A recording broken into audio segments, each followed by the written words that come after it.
Halo guys, welcome back to Podcast Rai Official, podcast yang membahas seputar Manchester United dari Red Army Indonesia. Oke, sebenarnya sih rasanya ngantuk sih ya kalau habis kita lihat-lihat semalam ada yang habis seri, terus kemudian hampir aja kalah sih, cuman ya untungnya penaltinya terbang jauh ke angkasa ya, penaltinya Oyarzabal. Oke, jadi yang pertama di sini gua Aldi, gua bakal ngebahas review versus Sociedad, kemudian preview pertandingan melawan Chelsea, performa Daniel James, nasib Dean Henderson, jarak 10 poin, apakah MU masih bisa juara? Dan yang terakhir kita akan jumpa Milan di UEFA Europa League. Nah, tapi di episode kali ini gue nggak sendirian, gue di sini bersama dengan Mas Dayat atau admin kita tercinta. Apa kabar Mas Dayat? Ya, alhamdulillah baik. Oke, mantap. Kemudian di sini ada Mas Prima. Apa kabar Mas Prima? Halo, alhamdulillah baik-baik juga. Oke. Terus ada juga Mas Herdan di sini. Apa kabar Mas Herdan? Baik, alhamdulillah. Mantap. Oke, dan yang terakhir ada Mas Isa. Gimana kabarnya Mas? Ngantuk nggak nih? Baik, Mas. Mas Isa, Baik, tolong kameranya fokus ke mukanya, tolong. Jangan naik turun.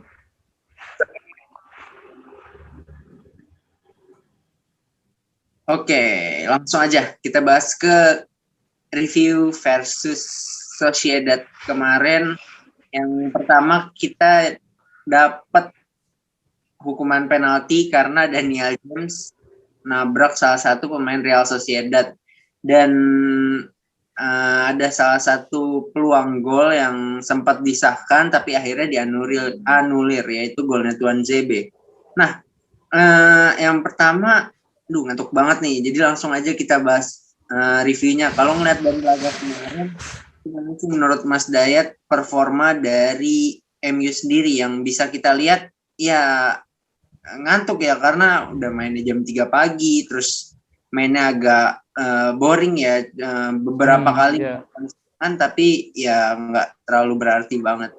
Gimana Mas Dayat? Ya, masuk ya. Kalau saya lihat dari pertandingan tadi malam itu memang secara permainan memang MU itu kan tidak ada beban untuk harus memenangkan pertandingan. Jadi dirasa saat itu oleh memang memainkan beberapa pemain pelapis dan akademi yang ada di akademi MU. Tapi pun kembali lagi sangat disayangkan karena dengan seperti itu kan sebetulnya 1-2 gol bisa dimenangkan oleh MU. Benar. Iya. Jadi memang pertanyaannya di sini memang terlihat. Jadi ketergantungan MU dengan 1-2 pemain itu terjelas banget. Jadinya jelek banget mainnya. Ngantuk banget kalau Pogba kah atau salah satunya Bruno. Iya. Jadi kapten. Apa mungkin diminta main biasa-biasa aja karena kita lawan Chelsea? Iya, jelas. Kalau mungkin gitu. Jadi ibaratnya intinya kayak sekedar mainnya kayak kita main sparring cuma intinya buat cari keringat gitu. Tidak ada tujuan menang. Fun football berarti ya kemarin ya? Iya, serasa kita main lawan kampung sebelah lah gitu. Mantap. Oke, kalau menurut Mas Herdan, kemarin kan Daniel James itu nabrak pemain Sociedad dan beruntung penaltinya itu nggak masuk. Jadi kita masih mempertahankan track record kemenangan kita di Eropa. Kalau menurut Mas Herdan nih gimana match kemarin yang notabene itu boring? Dibilang boring iya. Karena ini kayak match uji cobanya Ole gitu. Dia pengen eksperimen gitu. Makanya Ole berani masang Daniel James ke kiri. Padahal kemarin leg pertama itu bagus di kanan kan. Iya. Lebih lancar. Karena kalau di kiri, kalau gua lihat dia kurang di crossing. Di kanan aja dia kurang crossing kan. Ya. Kanannya aja kurang crossing, apalagi dipasang kiri. Makanya seolah-olah Daniel James seperti memaksakan nge-cook abis itu flashing. Nah, itu yang bikin momentum hilang. Terus ditambah ya Ole berani banget dah ngeluarin otaknya MU, otak serangannya MU, yaitu Bruno Fernandes di babak kedua. Ya, no problem sih, soalnya emang eksperimen match aja itu kemarin kayaknya. Udah 4-0. Oke. Tapi kalau ngeliat dari match kemarin, Sociedad itu kan mereka punya beberapa pemain berbahaya. Tapi beruntungnya salah satu pemainnya yang pernah main di City, David Silva, nggak main. Tapi mantan pemain kita, Adnan Januzaj, ada di lapangan kemarin. Apakah berbahaya menurut Mas Prima? MU ini menurunkan squad pelapis ya, meskipun kita udah unggul 4-0 dan ya seandainya momentum penaltinya Oyarzabal itu masuk, apakah ada peluang kita bakal kalah atau mungkin at least jadi imbang dibawa ke extra time? Kalau ngomongin masalah skuad yang diturunkan Ole itu kan wajar-wajar aja ya, karena waktu istirahat itu kan sebentar. Main misalnya kemarin, terus hari Sabtu udah main lagi lawan Chelsea. Mungkin menurut gue itu waktu istirahatnya terlalu pendek gitu loh, kasihan pemainnya juga. Bruno tuh mainnya cuma 45 menit juga kan, nggak terlalu lama lah, nggak usah terlalu lama. Toh udah menang 4-0. Untuk masalah penalti, kalau misalnya itu masuk, mungkin jalan pertandingan berubah ya. Itu sih. Terus kalau Adnan Januzaj, ya menurut gue wajar dijual media, emang segitu aja performanya, mencocoknya cuma di Real Sociedad, nggak cocok di udah gitu aja sih.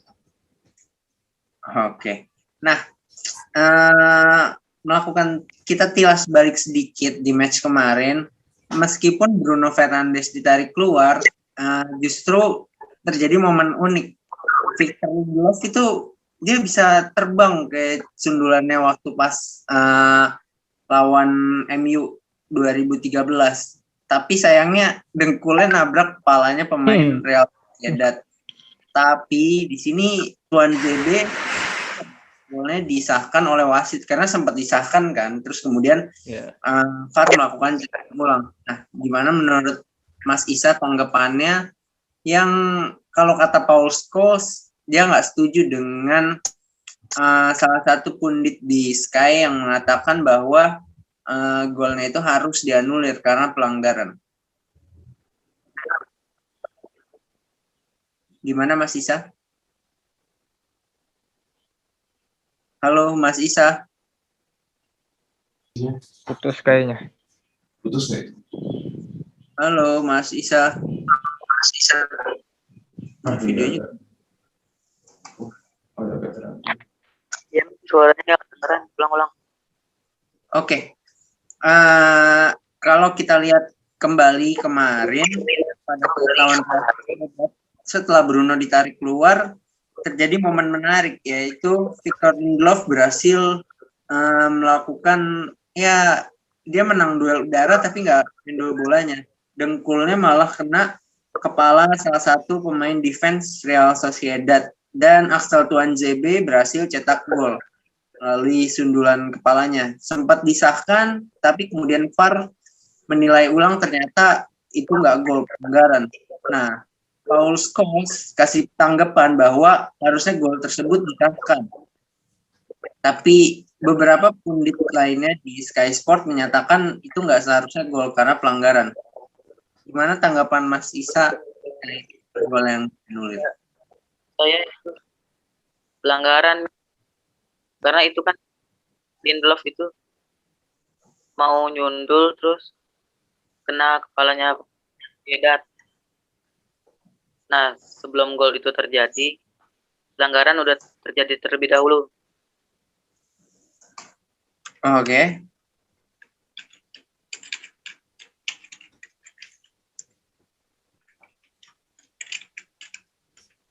Kalau center back kan emang buat nyundul-nyundul gitu. Kalau corner men harus menang gitu duel udara. Oke, sepertinya terputus dengan Mas Isa. Kita lemparkan saja pada Mas Prima. Gimana tanggapannya Victor Lindelof nih duel-duel udara, kalau pas lagi defense dia kalah, tapi pas kemarin mencoba pas corner bisa menangin duel udara sampai lututnya nyundul ke defense Real Sociedad. Menurut gue sih itu kalau ngikutin aturan sekarang full ya, karena kan peraturan zaman sekarang tuh kepala itu kan dilindungi banget gitu loh. Kalau udah cedera kepala aja kan udah langsung berhenti match-nya gitu. Itu memang berbahaya banget sih, karena dengkul orang tuh nyampe kepala lo tuh sakit banget sih, walaupun cuma beberapa detik ya, itu kan keputusan itu reaksi cepat aja lah, itu nggak sengaja sih memang, tapi memang itu berbahaya. Jadi itu wajar sih full menurut gue ya, karena ya terlalu berbahaya, ekstrim banget itu. Gitu aja sih. Ekstrim lah. Oke.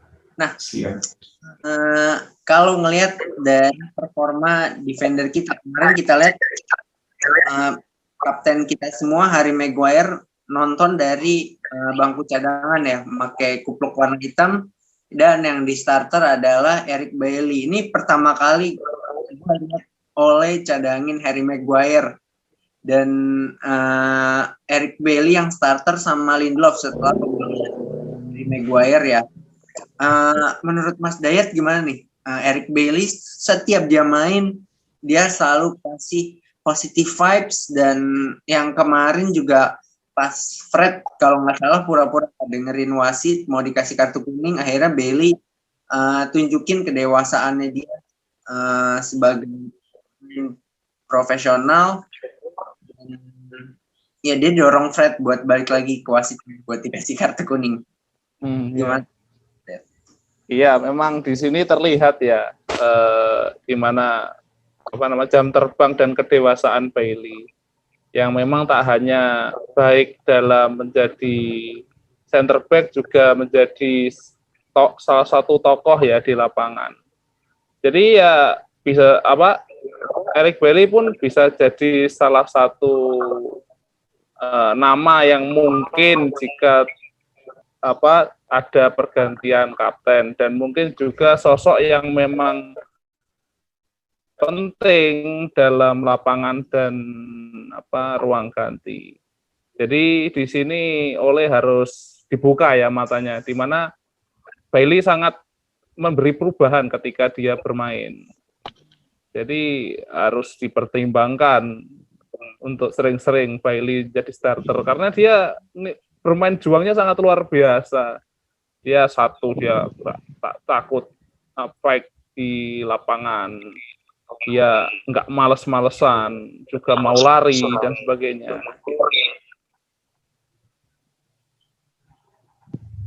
Oke.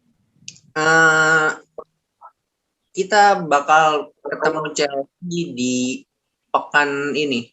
Nah, Chelsea lagi di performa on fire-nya karena baru aja menang lawan Atletico 1-0 buat gol Olivier Giroud. Kalau kita lihat dari laga Premier League sebelumnya, kita menang ya setelah Saint Maxim joget baru kita dapat peruntungan ya. Kita kembali lagi dapat penalti. Nah, kita ketemu terakhir lawan Chelsea di Stamford Bridge itu musim lalu menang 2-0. Terakhir Harry Maguire lakukan sundulan dari corner Bruno Fernandes. Nah, Mas Herdan, mampu nggak sih MU menang di laga besok melawan yang notabene Chelsea yang lagi on fire, dan Timo Werner dia juga kalau nggak salah katanya lagi on fire, kemarin terakhir dia cetak gol kalau nggak salah. Sebagai pendukung MU ya pasti ada rasa optimis, pasti MU bisa menang, dan nanti feeling saya bisa memberi tekanan juga kok, walaupun main di Stamford Bridge. Karena sebelumnya Tuchel udah 2 kali dikalahin oleh dan ya sama-sama saling mengalahkan. Cuman bedanya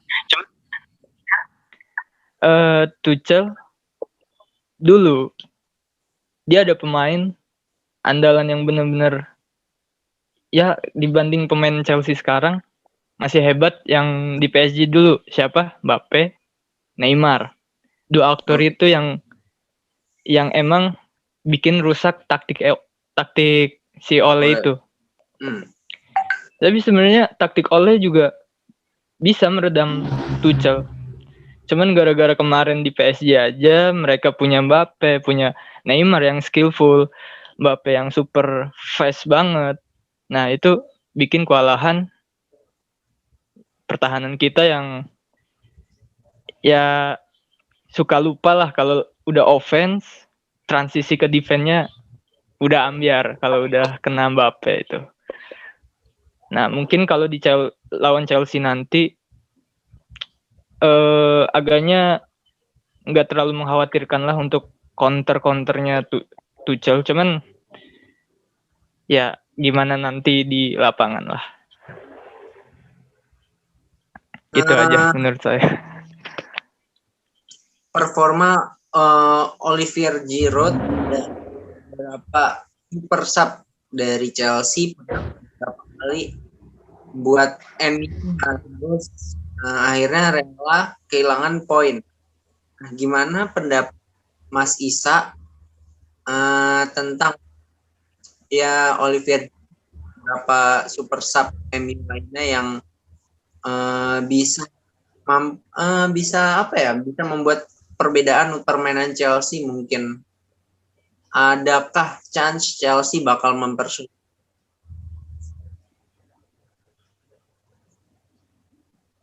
Halo Mas Isa.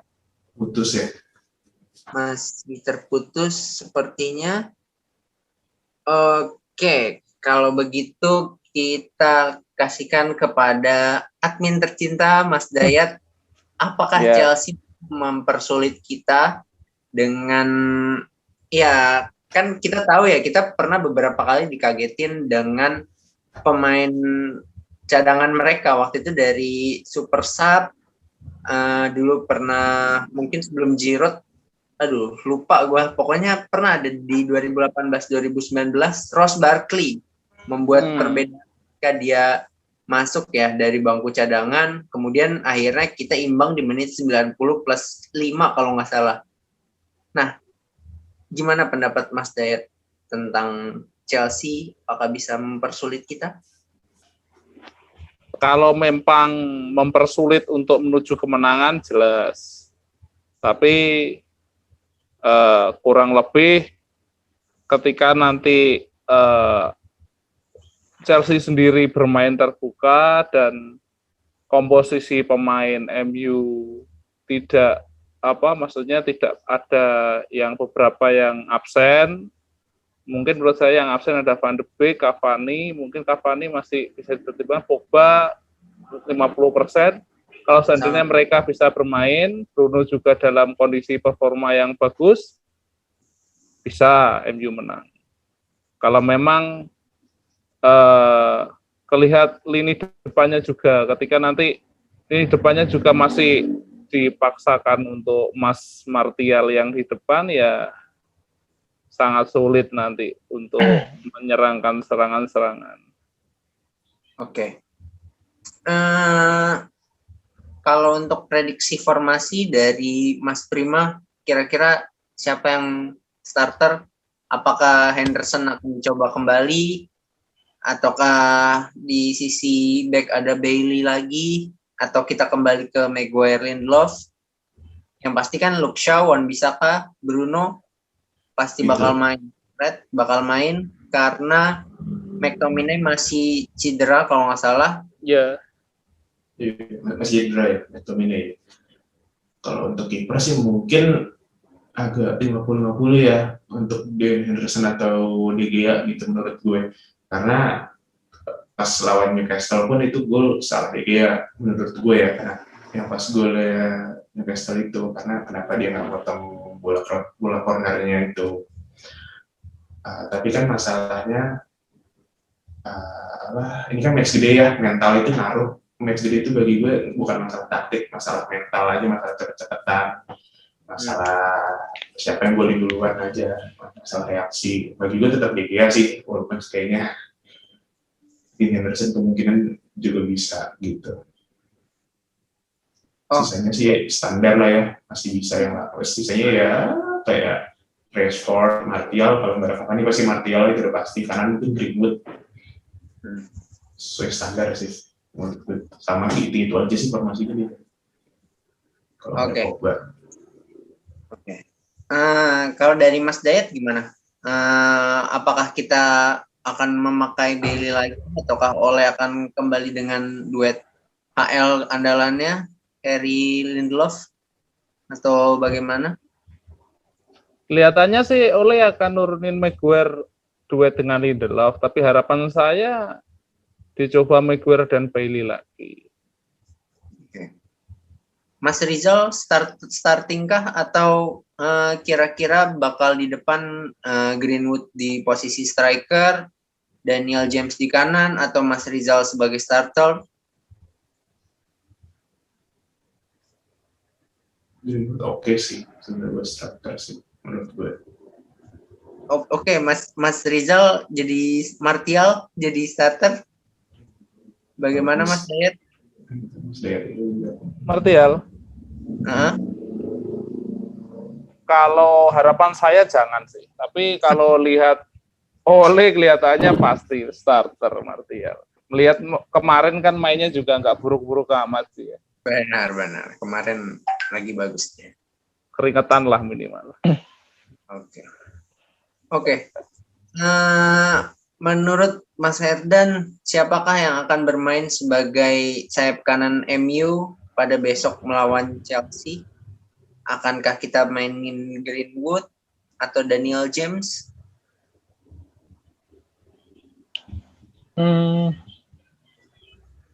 Prediksi gue ya ini ya. Iya.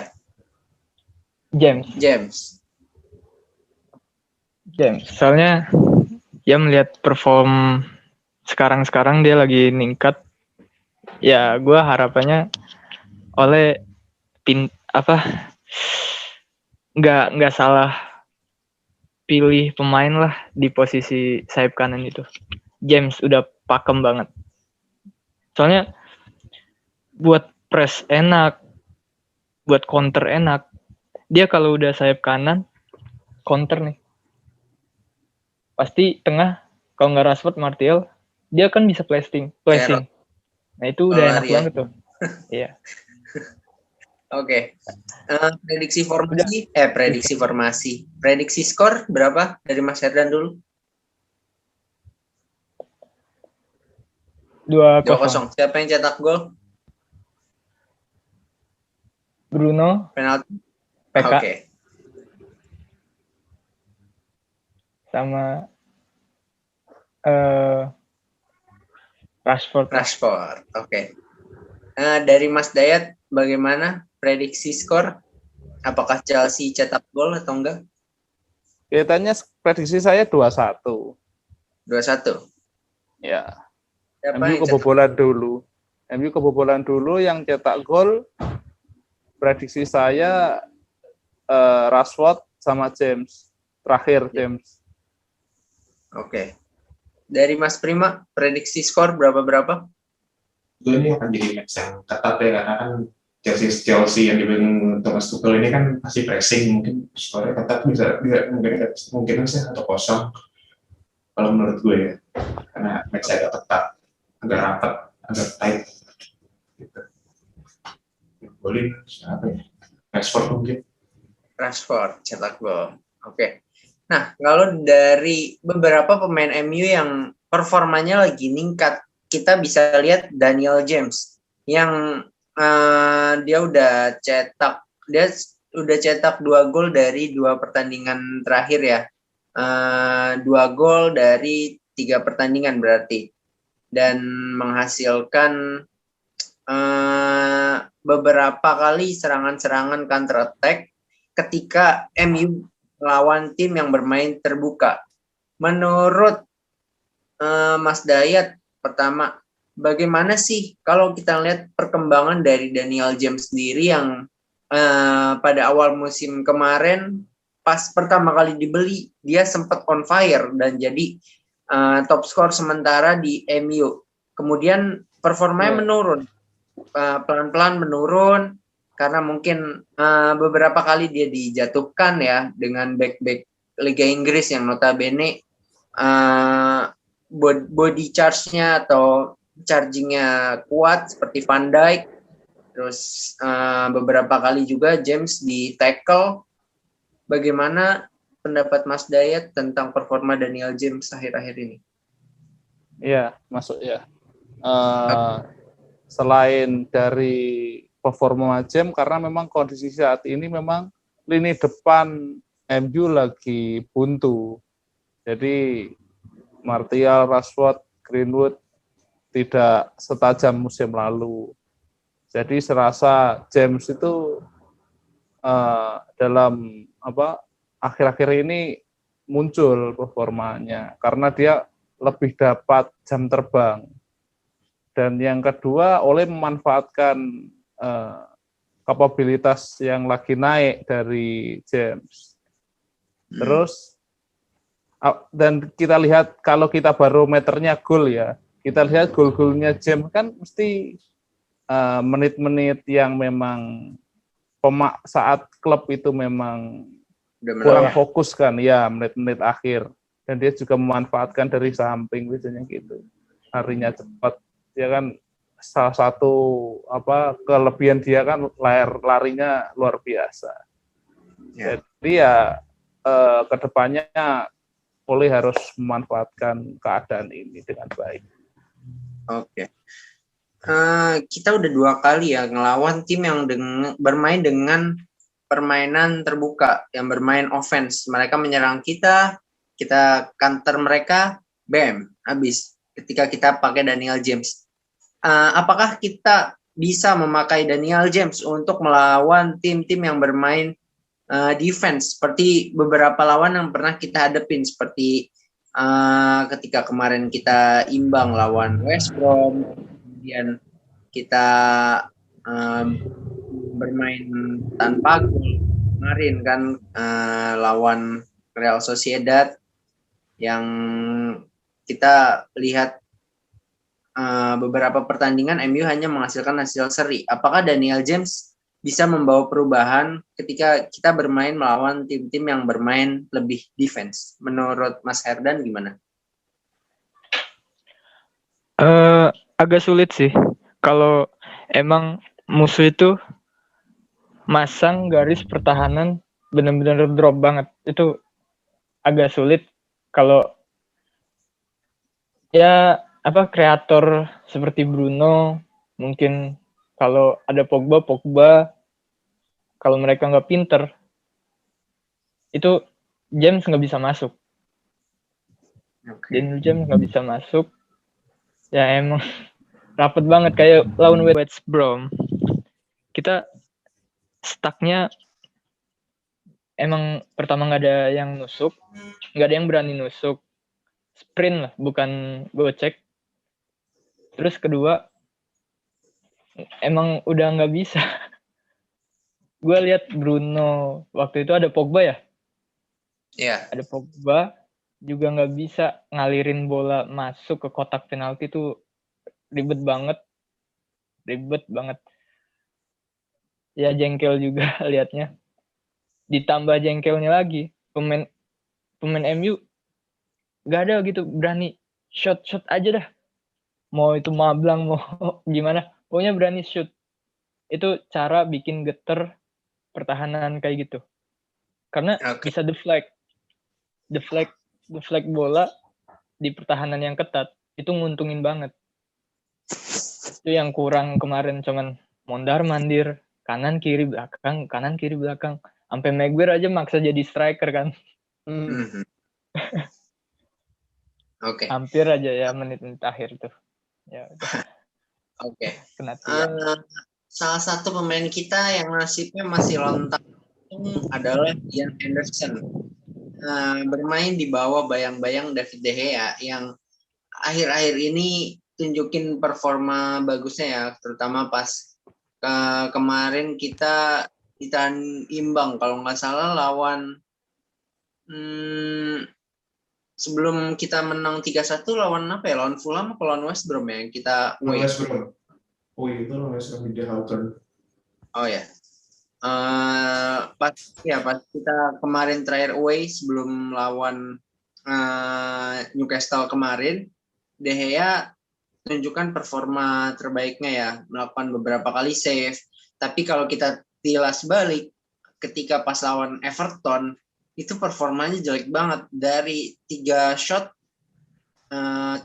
on goal yang dikasih Everton, itu semuanya masuk dan ada satu error leading to a goal yang dibikin sama De Gea.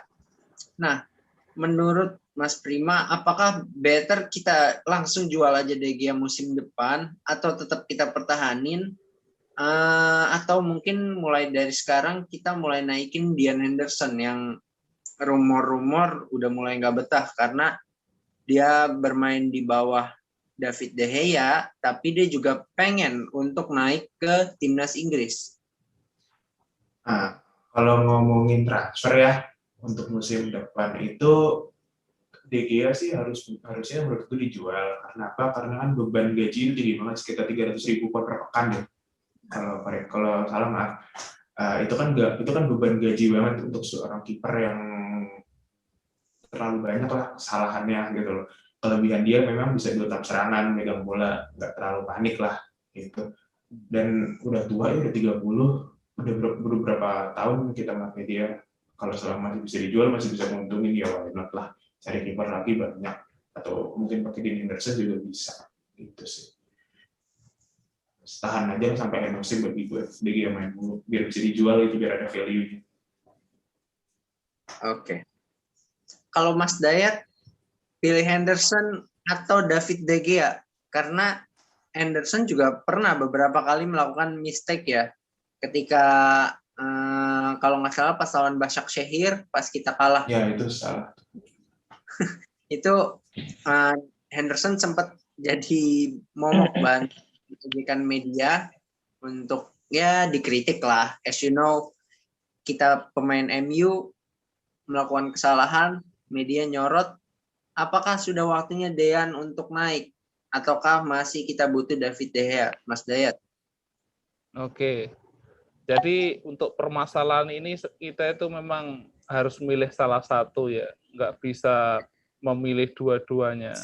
Karena ketika kita milih salah satu, pasti akan ada resiko di baliknya. Kita ambil contoh ketika kita masih mempercayai David De Gea ke depannya dan masih memberi bangku cadangan oleh Dean Henderson, maka klub-klub lain tak akan tinggal diam. Sudah ada beberapa klub yang memang menyatakan keinginannya untuk merekrut Dean Henderson. Tapi sebaliknya ketika kita lebih memilih Dean Henderson, jelas harus memang segera melego si De Gea karena melihat juga gajinya lumayan besar dan juga dengan gaji seperti itu dia performanya kalau dibilang ya menurun lah, kalau memang kadang-kadang angin-anginan ya, kadang-kadang bagus baik dan kadang-kadang juga ngeselin, tapi ya harus ngambil resiko mana yang harus kita pilih gitu.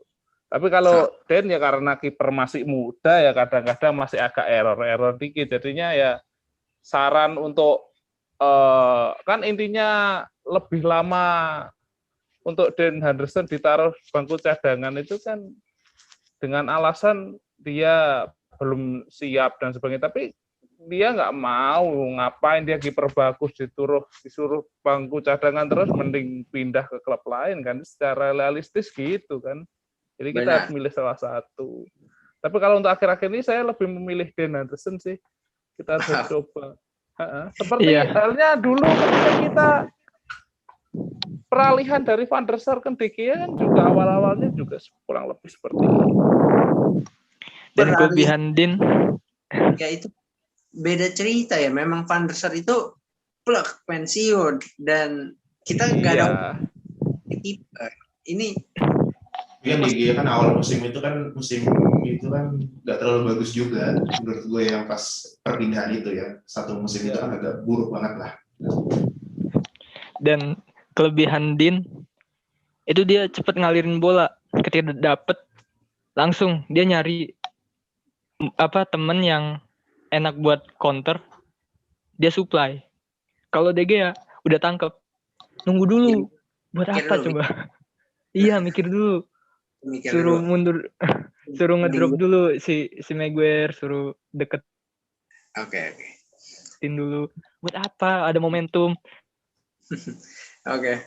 Nah, kalau kita lihat ya, mungkin ya kalau yang dibilang dari Mas Prima tadi soal dari peralihan dari Van der Sar ke DG ya, terakhir Van der Sar laga terakhirnya adalah di final Liga Champions lawan Barcelona, kita kalah 3-1. Gue inget Betul. banget itu lagi nonton bareng, gue nangis karena gol Messi ya, yang dia lakukan soloran, gocek-gocek semuanya, dan akhirnya cetak gol ke gawang Van der Sar.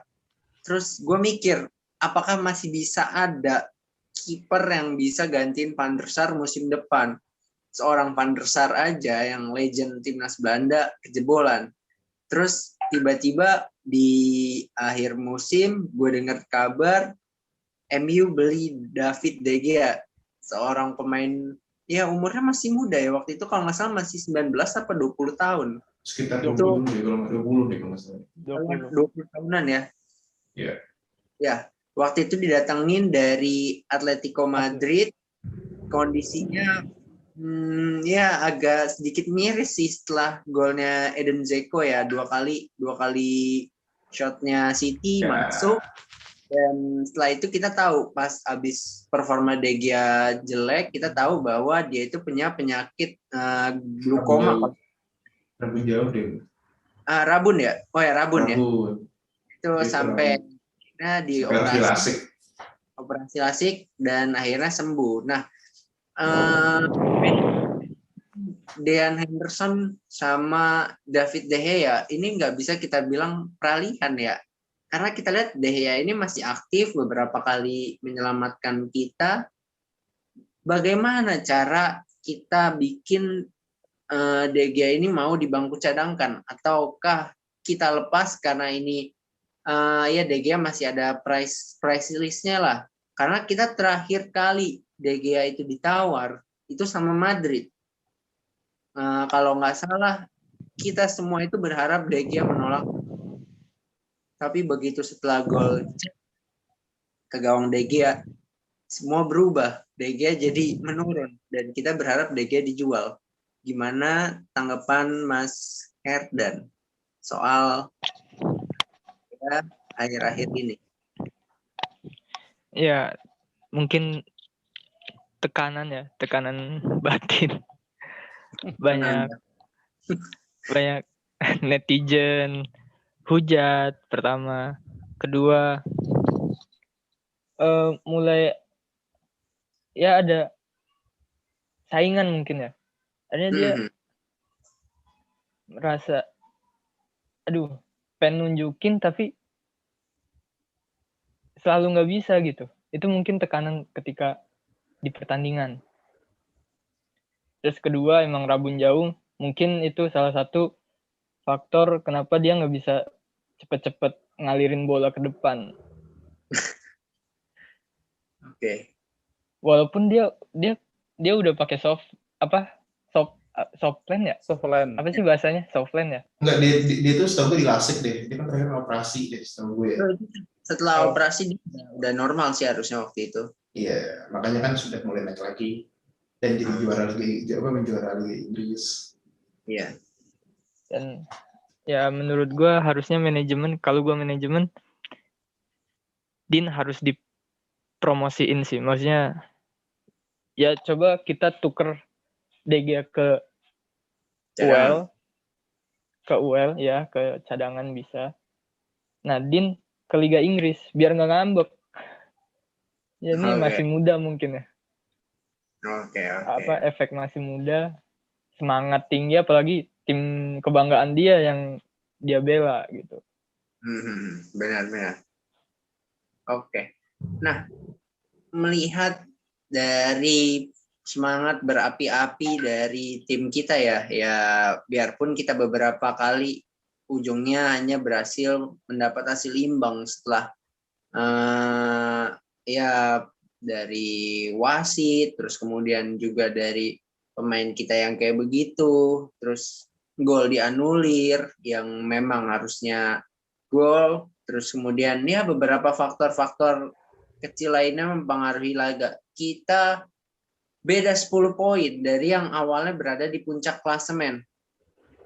Is it possible we win the Premier League or we're not the competitor of Man City? Apakah kita mungkin masih menjadi juara atau kita bukan kompetitor Man City musim ini? Mas Dayat, gimana Mas? 10 poin. Ya. Dan laga dengan ngelihat City yang Kun Aguero terus kemudian Kyle Walker itu udah sembuh. Ya. Botak punya banyak opsi. Gimana nih? 10 poin. Ya. Ibaratnya kalau kita mengharapin MU juara itu kuncinya satu. City harus kalah terus. Dan MU menang terus. Itu tapi caranya. Iya. Aduh. Ya, Tapi sampai kalau ada gini contohnya sekarang kalau kita menang terus, City menang terus, dia ya di atas terus dong. Ibaratnya itu salah satu opsi di mana ketika kita bisa ngejar mereka gitu. Setidaknya kalau sekarang sih kalau menurutku juara 2 sudah sangat bagus itu untuk kondisi ini. Iya. Oke.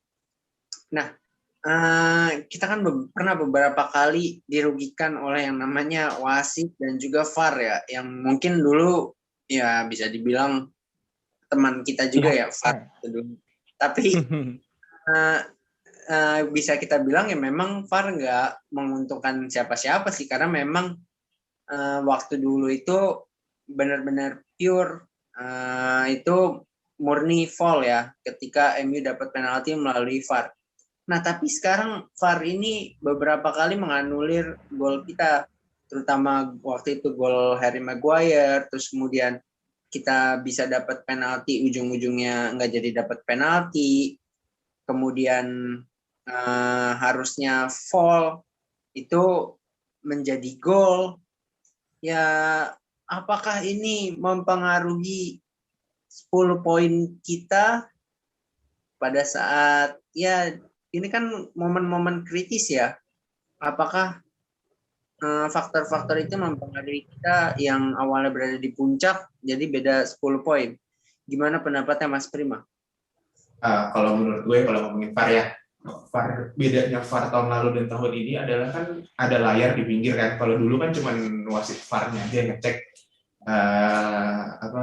wasit tengahnya pun itu nggak bisa ngecek. Kalau sekarang kan layarnya itu bisa dilihat di pinggir kan. Jadi wasit tengah tuh bisa ngecek dulu gitu loh. Masa dirugikan apa enggak ya that's football lah. Ada plus minusnya, pasti nggak seluruh keputusan sesuai gitu loh. Nah, dan wasit Inggris itu kan menurut gue juga katro ya, makanya nggak boleh dipakai di Champions League gitu loh. Benar banget sih. Nggak ada yang bagus juga. Siapa terakhir wasit Premier League bagus banget itu cuma Mark Clattenburg. Jadi itu yang sampai dipakai di Piala Dunia. Dan Hortweb ya, itu Hortweb terlalu lama lah kita kalau ngomongin Hortweb. McDean. Aduh, McDean nanti Craig Pops juga banget itu.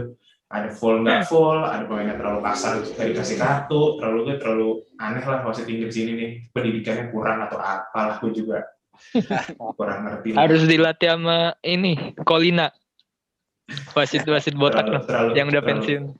Terlalu banyak faktor kalau untuk masalah wasit gitu. Ini tadi bahasa tadi wasit terus sama apa tadi? Mampu nggak kita kejar 10 poin City? Untuk masalah 10 gue sih dari awal sih emang gak pernah nargetin MU juara ya, dengan squad yang cuman segitu aja gitu loh, yang cuma ngandelin Bruno doang. Gue sih gak pernah expect untuk juara. Kalau lihat City yang nggak punya striker pun bisa tiba-tiba Phil Foden di tengah jadi jago, tiba-tiba Sterling ntar striker jadi jago. Terlalu Bisa jadi segala, terlalu fluid untuk mainnya City gitu loh. City bagi gue one of a kind lah. Kalau nggak belanja segila City nggak akan juara lah bagi gue. oke. Gitu aja sih, terlalu susah lah. Oke. Harus belajar mau sendiri. Oke. MU di awal musim kalah dari Crystal Palace, berada dekat dengan zona degradasi, kemudian naik pelan-pelan sampai ada di pucuk dan menjadi bahan ya banyak meme lah tentang MU berada di pucuk waktu kemarin. Nah, apakah memang squad MU yang sekarang ini bisa dibilang masih bermental juara atau masih menganggap keberuntungan itu suatu hal yang diperlukan dalam bermain? Gimana pendapatnya Mas Herdan? Kalau untuk mental juara mungkin bakal ada soalnya bawaan dari Bruno pasti bakal ada. Mungkin menjelang akhir kompetisi. Kalau United tetap konsisten lah menang-menang terus walaupun City masih di pucuk gitu. Hoki tetap itu kunci banget buat MU. Kunci press buat menangin mungkin kompetisi tersebut. Oke. Kayak waktu lawan Brighton itu gue udah kesel 2-2 kan. 2-2 menit akhir. Tapi Hoki berkata lain. Wasit ngelihat handsball kan. Dan itu udah fluid, udah selesai. Gue kira udah lah, gue udah diajakin teman-teman segala macem. Tapi ternyata belum coy, ini penalti nih. Ya, udah ini mah nge-cheat MU, nge-cheat. Gak asik. Dan akhirnya gol kan Bruno Fernandes 3-2. Ya, Hoki tetap sih itu. Hoki berpengaruh. Tetap harus kita jaga lah Hoki. Oke. Nah, di pembahasan terakhir kita ada hal menarik. Tadi kocokan Liga Europa League itu baru aja keluar ya, dan kita bertemu si iblis merah dari Italia, Rossoneri, AC Milan. Nah, yang menarik adalah kita udah 10 kali ketemu AC Milan, 5 menang dan 5 kali kalah. Tapi di laga terakhir ya, di mana kita reunian dengan David Beckham, kita menang home dan away. Dulu kuncinya ada di Wayne Rooney ya, karena Rooney ini dia membuka peluang cetak gol. Satu lagi. Park Ji-sung. Oke, ya dulu ada Park Ji-sung juga yang napas kuda. Dan kemudian ya itu bisa dibilang homecoming-nya David Beckham ke Old Trafford ya, karena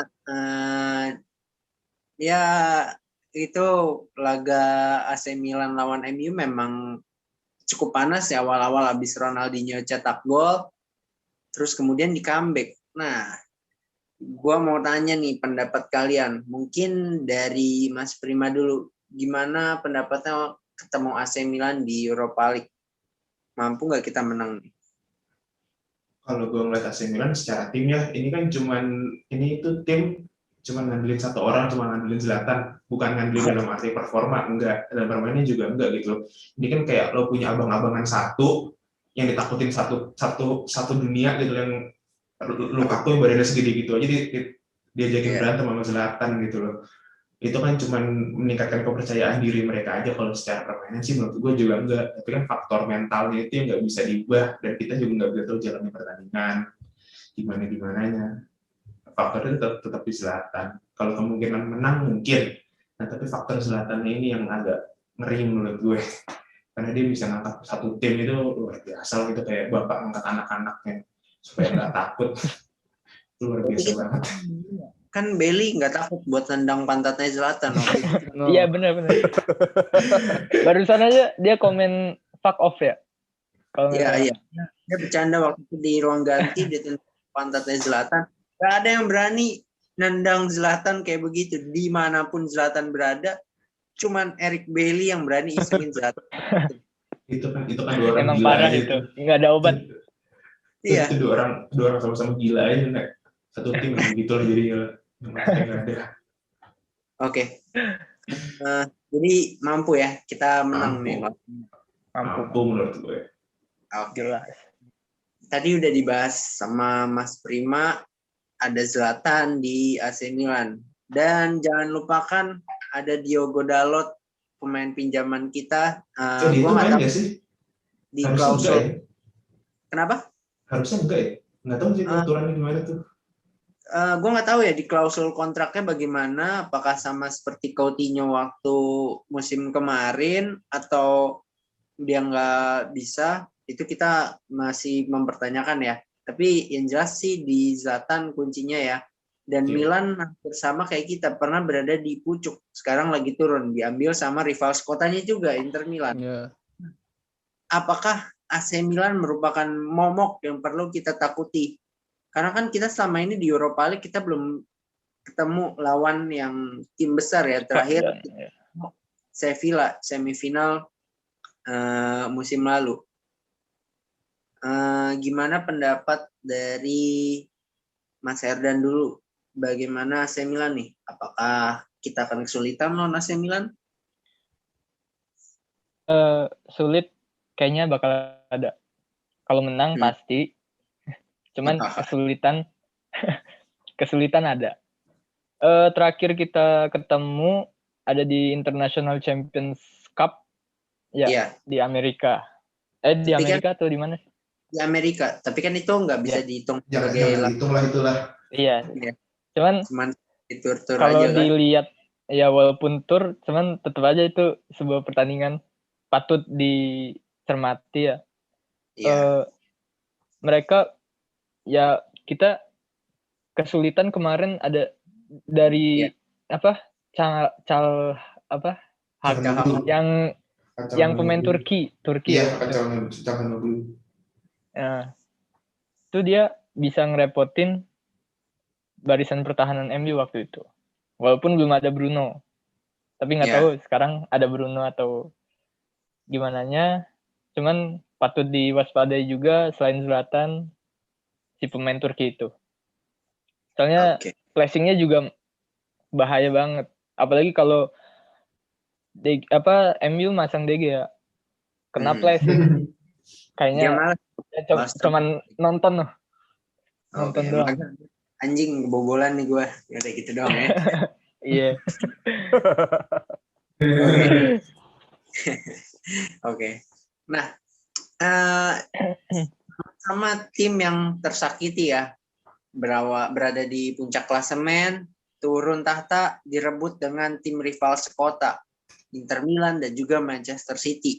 Dan menurut Mas Dayat, apakah AC Milan akan mencoba peruntungannya ketika melawan MU, ataukah mungkin ini momen bagi MU untuk tunjukin siapa setan yang sebenarnya? Ya, ini satu setan, iya, satu sama-sama setan. Belgia apa Belgia? Belgia juga setan. Iya. Memang ini adalah salah satu momen yang dimana untuk pembuktian Ole dan juga pembuktian Dan Henderson jika dia memang diturunkan sebagai starter, karena dia di sini menunjukkan kapabilitasnya bisa lebih daripada De Gea. Dan kembali lagi kalau kita melihat ke belakang, Milan dan MU bukan yang dulu, sekarang sudah beda lagi. Itu yang penting intinya untuk saat ini melawan Milan, MU sudah main bagus, memanfaatkan peluang, insya Allah menang. Karena memang kembali lagi Milan itu ya itu betul, dia terlalu mengandalkan Ibra. Gitu. Jadi Ibra itu serasa jadi poinnya gitu. Zlatanisme. Sama kayak waktu kita dulu. Punya CR. Ya dulu kan Iya. Zlatan bawa kita Betul, sampai betul. juara kan. Iya. Tapi Mm-mm. main sampai semifinal dan dia bisa dibilang Zlatan ada andil juga kan bisa ngebawa Iya. kita bawa MU jadi juara. Berarti Karismatiknya.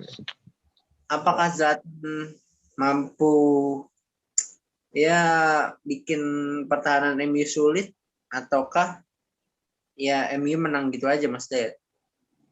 Iya jelas pasti nggak mudah untuk mengalahkan Milan ya. Skor pun mungkin ya pasti akan tipis-tipis. Sebenarnya kan dua klub mungkin akan bermain hati-hati mungkin. Itu. Ya, Hati-hati tinggal boleh. Ya hati-hati Hati-hati boleh, tapi boleh. harus nyetak gol. Jangan hati-hati aja. Jangan kayak pas lawan Chelsea pertemuan pertama, gila garing banget. Nggak asik. Nah, iya itu. Jadi intinya boleh bermain hati-hati. Maksudnya berhati-hati itu tidak ngawur gitu loh pertahanannya. Kalau kita mau ngandalin depan bagus, pertahanannya ancur-ancuran ya, ancur-ancuran kata siapa itu? Ya itu kan. Oke. Ya. Oke, nggak terasa nih waktu kita udah sejam lamanya. Gua Aldi nemenin kalian semua dan juga mungkin para pendengar, penonton podcast Rai Official. Ya mungkin ini waktunya gua Aldi dan juga kawan-kawan podcast Rai Official untuk pamit undur diri. Terima kasih banyak Mas Dayat, terima kasih juga Mas Herdan, terima kasih Mas Prima. Sampai jumpa, sehat-sehat selalu. Glory Manchester United. Bye-bye. Thank you guys. Thank you. Yo, see you.